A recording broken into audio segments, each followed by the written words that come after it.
Good morning, students. We have already known that which rational numbers are terminating, which rational numbers are non-terminating. You already know the difference between terminating numbers and non-terminating numbers also. You also know the difference between repeating numbers and non-repeating numbers also. You have learned that terminating number cannot be irrational, and in non-terminating number two parts are there: repeating numbers and non-repeating numbers. We have already known this: terminating and non-terminating.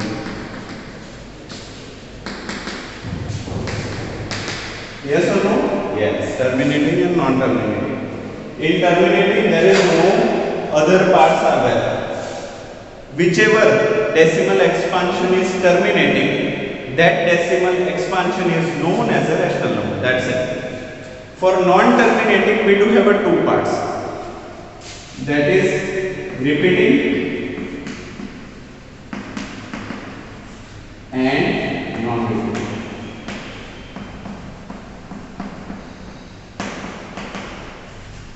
This non-terminating and non-repeating part is known as irrational number. We have already did this. I am just revising for you again. So non-terminating and non-repeating numbers are only numbers which are irrational in nature, whereas terminating numbers are rational numbers and non-terminating and repeating numbers are rational numbers. So that you have already known. Now I would like to ask you, is there any way, आपको पता है किसी भी rational number को हम किस form में लिखते हैं? You know it. कोई भी रैशनल नंबर हो तो आपको पता है हम उसको लिखते हैं p/q फॉर्म. यस और नो? यस. अभी मैं ये बोल रहा हूँ कि p और q दोनों इंटीजर्स हैं. What I mean by integers? 1, 2, 3, 4, 5, 6, so on to infinity. -1, -2, -3, -4, so on to infinity. इन दोनों को इंटीजर्स बोलते हैं. We have learned in the first online session positive integers and negative integers, पर वो आता है इंटीजर्स के अंदर. तो p and q both are integers. तो आप बोलोगे सर वो जो डिवीजन प्रोसेस है वो काफ़ी लंबा है और हम उसको गिनते गिनते टाइम लग जाता है. तो कोई ऐसा रास्ता है कि हम रैशनल नंबर देख के सीधा ही बता सके कि ये रैशनल है या इररेशनल? समझ रहे हो? आप q को देख के ही बता दो कि ये इसका डिवीजन टर्मिनेटिंग होगा या नॉन टर्मिनेटिंग होगा. व्हाट? q को देख के, q मींस डिनोमिनेटर को देख के ही पता चल जाए कि वो टर्मिनेटिंग है या नॉन टर्मिनेटिंग. पर इसका एक ही प्रॉब्लम है, इसमें आप रिपीटेशन को जज नहीं कर पाओगे. रिपीटेशन हो रहा है या नहीं हो रहा है, that you can't say by watching the number of q. ठीक है? तो इससे ही रिलेटेड एक प्रॉब्लम है आपके टेक्स्ट बुक में, that is in the exercise 1.3 sixth problem. हम क्वेश्चन को स्टार्ट करने से पहले सही से पढ़ लेते हैं. Look at several examples for of rational numbers in the form of p/q. क्या बोल रहे हैं?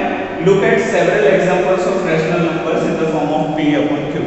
p/q पे जितने भी हमने प्रॉब्लम्स किए हैं उनको एक बार देख लीजिए. लुक एट वंस, उसको देख लीजिए, ऑब्जर्व कीजिए कि कुछ यूनिक है उसमें. Where p and q are integers, वो तो इंटीजर ही होगा. Which no common factors other than 1.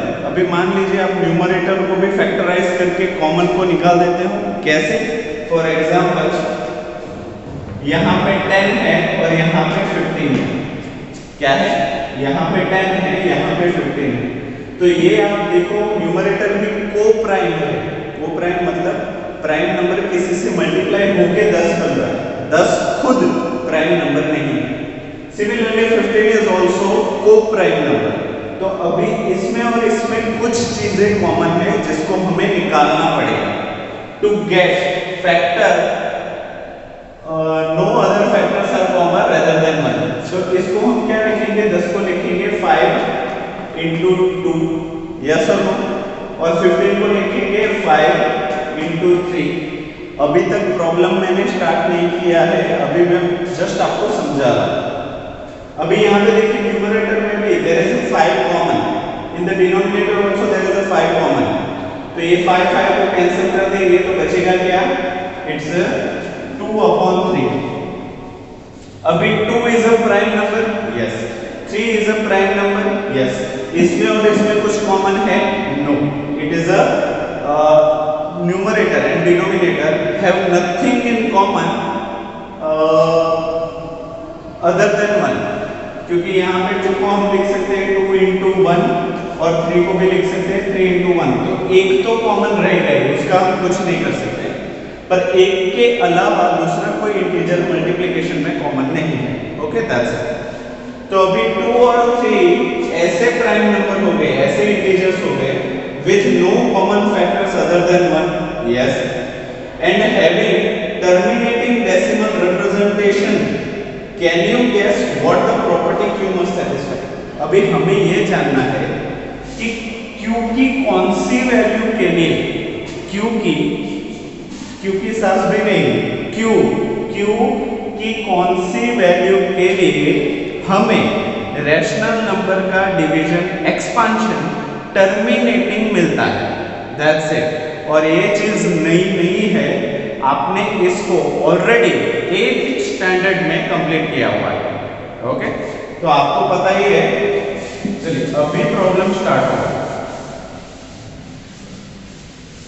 कैसे स्टार्ट होगा कि मान लीजिए कोई भी नंबर है, p is any integer 1 2 3 4 5 6 7 8 anything, कोई भी इंटीजर है, उसके डिनोमिनेटर में, उसके नीचे अगर 2 का पावर है, विच पावर? 2's power. अभी बोलोगे सर 2 का पावर मतलब क्या? 2 पावर m मींस व्हाट? अभी m की जगह पे आप 1 ले लो तो 2 पावर 1 इज 2, m की जगह पे 2 ले लो, 2 पावर 2 दैट इज 4, 3 ले लो 2 power 3, 2 into 2 into 2, 2 2s are 4, 4 2s are 8। तो यहाँ पे वैल्यूज क्या हो गई? 2 4 8 16 डॉट डॉट। तो ऐसा रैशनल नंबर का डिवीजन एक्सपांशन कैसा होगा? Terminating. This thing you have already learned in your 8th standard rational numbers. If you don't remember it, आप टेक्स्ट बुक ओपन कीजिए, आपको मिल जाएगा। So whenever in a denominator नीचे q की जगह पे 2 पावर m है, मतलब 2 4 8 16 and going on, तो वो सारे रैशनल नंबर, सॉरी वो सारे डिवीजन टर्मिनेटिंग होंगे। कैसे होंगे? टर्मिनेटिंग। तो बोलोगे सर ये एक ही है? नहीं, दूसरा भी है। अभी मान लीजिए it is the first condition and second condition is numerator के नीचे 5 पावर n है। देखिए यहाँ पे मैं m ले रहा हूँ, यहाँ पे मैं n ले रहा हूँ, ठीक है। आप कुछ भी ले सकते हो, पूरे ABCD में से 26 अल्फाबेट में से कुछ भी ले सकते हो, there is no issue. But m and n are very famous for maths, तो मैं m और n ले रहा हूँ। तो यहाँ पे फिर से आप पूछोगे सर 5 का पावर n मतलब क्या? तो n की जगह पे सबसे पहले 1 ले लीजिए, तो 5 पावर 1 इज 5, n की जगह पे 2 ले लीजिए, 5 power 2 that is 5 into 5 that is 25, 3 ले लीजिए, 5 into 5 into 5, 5 5s are 25, 25 5s are 125 and so on, मतलब आगे जाते जाना है, ठीक है। पर यहाँ पे 3 ही वैल्यू हम डाल दें, यहाँ पे भी 3 4 वैल्यू डाल दें, इट्स ओके। तो डिनोमिनेटर में 2 पावर m हो या फिर डिनोमिनेटर में 5 पावर n हो या फिर डिनोमिनेटर में 2 पावर m भी हो और 5 पावर m भी हो, ये अकेला हो तो भी टर्मिनेटिंग होगा, ये अकेला हो तो भी टर्मिनेटिंग होगा, और ये दोनों साथ में हो तब भी ये टर्मिनेटिंग होगा। तो यहाँ पे बोलोगे सर ये 2 और 5, तो उसको कैसे हम ऐसे वैल्यू निकालेंगे? सो 2 into 5 is 10, 10 100 1000, इसको आपको पता है कि डेसिमल पॉइंट सीधा लगा के छोड़ देना है, so that is also easy. यहाँ पे मैं लिखूंगा 10 100, 1000, ठीक है। ऐसे आप बहुत सारे वैल्यूज निकाल सकते हैं। तो हम कुछ ऐसा कंक्लूड कर सकते हैं कि जिसमें यहां पे मैं लिख देता हूं स्टेटमेंट, और स्टेटमेंट में लिखूंगा for any rational number to B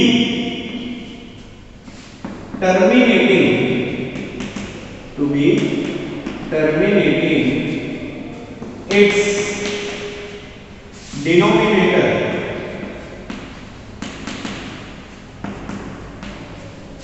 has to be in the form 2 power n or 5 power n or both together।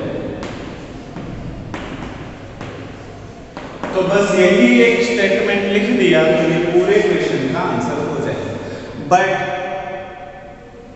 अच्छा प्रेजेंटेशन के लिए आई विश कि आप ये बीच वाला पार्ट भी लिखें। Okay, so I think it is very easy. अभी कोई भी एक नंबर आपको मैंने दे दिया, सपोज मैंने आपको दे दिया 27 डिवाइड बाई 5, 27 डिवाइड बाई 5, तो आप जानते हो कि डिनोमिनेटर में 5 है, तो उसको देख के ही पता चल जाएगा कि ये रैशनल फॉर्म जो है वो कैसा है, इट इज टर्मिनेटिंग, वो रुक रहा है। डिवीजन जब आपको करोगे तो एक पॉइंट के बाद वो रुक जाएगा। Okay, in the same way 2 या 5 को छोड़ के और कोई नंबर है, सपोज 3 है, 1/3 तो वो नॉन टर्मिनेटिंग होगा, 1/7 वो भी नॉन टर्मिनेटिंग होगा, 1/9 वो भी नॉन टर्मिनेटिंग होगा, 1/11 नॉन टर्मिनेटिंग, 1/13 नॉन टर्मिनेटिंग। 2, 5 और दोनों को साथ में छोड़ के जितने भी नंबर मिल जाए वो आप देख के ही बता सकते हो कि it is non terminating in nature. ठीक है, so I think this question is pretty clear to you all, और फिर भी डाउट रह जाता है so you can comment. Okay, now we are moving for next problem. Now we are moving on for exercise 1.3 question number 7. Before starting it we have to understand it, और इसका solution थोड़ा सा theoretical है, इसको आपको याद करना पड़ेगा, इसको आपको सॉल्व नहीं करना है। सो अगर आपका मेमोरी पावर अच्छा है तो यू मस्ट रिमेंबर दिस, क्योंकि इसका कनेक्शन 10th स्टैंडर्ड के साथ भी है, तो अभी जितना मेहनत करोगे 10th में मेहनत कम करनी पड़ेगी। सो इट इज़ वैकेशन है, थोड़ा सा टाइम है, तो आई विश कि आप ये सारी चीज़ें भी याद कर लें। So they are asking right 3 numbers whose decimal expansions are non terminating and non recurring। यहाँ पे बोल रहे हैं ऐसे 3 डेसिमल एक्सपांशन लिखिए जिसका डेसिमल एक्सपांशन नॉन टर्मिनेटिंग भी हो और नॉन रिकरिंग भी हो। इन शॉर्ट नॉन टर्मिनेटिंग और नॉन रिकरिंग का मतलब है वो लोग मांग रहे हैं इरेशनल नंबर्स। सो नाउ क्योंकि वो लोग ये रैशनल नंबर मांग रहे हैं, हमको पता है कि हमने इससे पहले किया कि किसी भी रैशनल नंबर का डिनोमिनेटर अगर 2 पावर m और 5 पावर m या दोनों हैं तो वो टर्मिनेटिंग हो जाएगा। सो दैट मीन्स वो रैशनल नंबर नहीं है, तो 2 और 5 को तो हमें छोड़ ही देना है। But they are asking for non repeating also, तो हमको यहाँ पे परफेक्ट इरेशनल नंबर ही चाहिए। तो I have listed some of the famous irrational numbers, आपको वो याद करने पड़ेंगे क्योंकि उसको सॉल्व करने का कोई स्पेसिफिक तरीका नहीं है। सो नाउ यहाँ पे सबसे पहला फेमस इरेशनल नंबर है विच इज पाई, जो हमारे ग्रेट मैथमेटिशियन, उनको साइंटिस्ट भी बोलते हैं क्योंकि उनका फिजिक्स भी काफी अच्छा था, डॉक्टर अल्बर्ट आइंस्टाइन ने निकाला था। दैट इज अ पाई, उसका सिंबल ये है और इसको PIE से रिप्रेजेंट करते हैं, और उसकी वैल्यू है 3.1415926542 एंड कीप्स ऑन गोइंग। उसका कोई भी इंटीजर रिपीट नहीं होता और वो डेसिमल एक्सपांशन कभी भी रुकता नहीं। That means pi is the first irrational number, उसको आपको याद करना पड़ेगा। जरूरी नहीं है कि after 10 decimal points or 20 decimal points you have to remember, just remember 3.14, that's enough. 2 decimal place तक आपको उसके वैल्यू याद कर लेनी है। Second irrational number is Euler's number, which can be denoted by small a, और उसको हम लिखेंगे EULERS number, Euler's number. Euler एक नया मैथमेटिशियन नहीं है, इसको आपने 8th स्टैंडर्ड में लास्ट चैप्टर में भी देखा हुआ है। जो यूलर्स इक्वेशन आप सॉलिड प्रॉपर्टीज में यूज करते थे, that is 2.71828 and keeps on going, any digit is not repeating. Then square root of 2 is also one irrational number, उसका वैल्यू है 1.41421356, उसको भी आपको पूरा याद नहीं करना है, just remember 1.41. Square root of 3 is also irrational number that have a value 1.73205080 and keeps on going. Golden ratio which can be denoted by 5, you have to remember this. उसको लिखते हैं हम 1 plus square root of 5 divided by 2, ये भी एक irrational number है। But I wish कि आप इन सारों को याद मत कीजिए, जो भी 3 आपको सबसे इजी लगते हैं उसी को याद रखें। Then square root of any prime number is also irrational. Irrational prime number आपको पता है 2, 3, 5, 7, 11, ऐसे नंबर जिसका को प्राइम या कॉमन मल्टीपल एक के अलावा दूसरा कोई ना हो, वो सारे प्राइम नंबर भी इरेशनल नंबर में आते हैं। Square root of p is not equal to perfect square, ऐसा कोई भी नंबर जो स्क्वायर रूट में है बट परफेक्ट स्क्वायर नहीं है। What I mean by perfect square? 1 is a perfect square, 4 is a perfect square, 5 5 is 25 is a perfect square, 3 3 is 9 is a perfect square. जो square root के अंदर perfect square नहीं है, वो सारे number भी हम इरेशनल नंबर में काउंट कर सकते हैं। तो आई विश कि मैं तो चाहता हूँ कि ये सारे ही आप मेमोराइज कर लो। For exam point of view आपको कोई भी 3 या 4 इसमें से याद कर लेने हैं, so it will be better for you. Now we are moving for a next problem. So now we are moving for last problem of your exercise 1.3, that is 9th problem. And since we know how can we distribute irrational numbers and rational numbers, so this exercise is nothing but a practice to know whether your concept regarding rational number and irrational number is easy or not. Okay, so now classify the following numbers as rational or irrational. You have to say कि ये number rational है या नहीं, और it is irrational.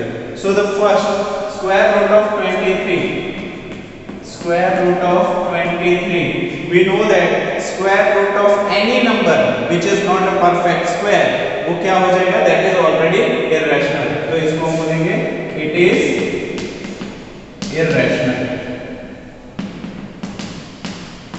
we have done in a previous problem। second, square root of 225, 225 is a perfect square of what? 15, square root of 15 to the whole square, this square and square root will get cancelled, so it is 15. 15 is a rational number, not irrational number, because 15 can be written as a 15 divided by 1 in the form of p upon q.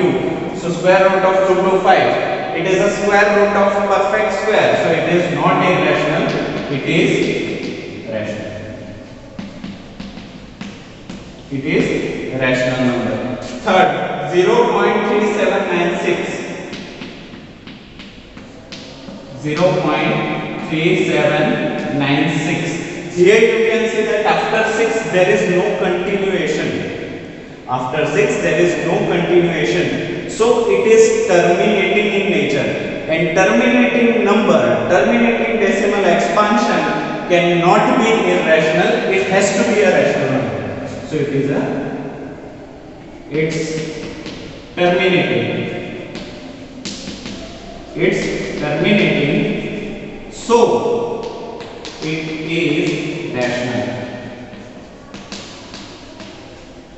now fourth problem, 7.478 dot dot dot, here observe it very carefully, 478 dot dot dot, three dots are there, that means it is non-terminating. But three digits are repeating itself. It is non-terminating as well as repeating, so it cannot be a rational number. It has to be a rational number. So हम क्या लिखेंगे? What we have to write? It is non-terminating, but repeating. So rational number.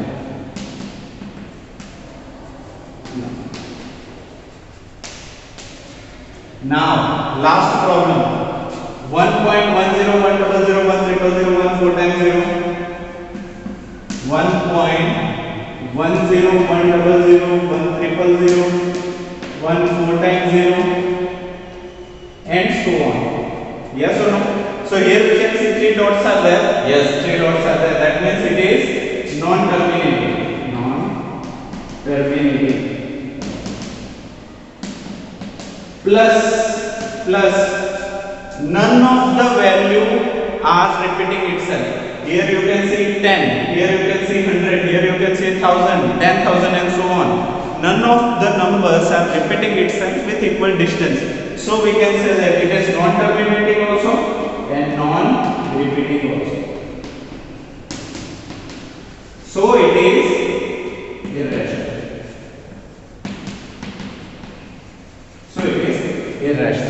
That is how we have completed exercise 1.3. From next online session we will continue after exercise 1.3. So hope you all are practicing well, and that is how you can be master of maths. Okay, till then, have a nice day.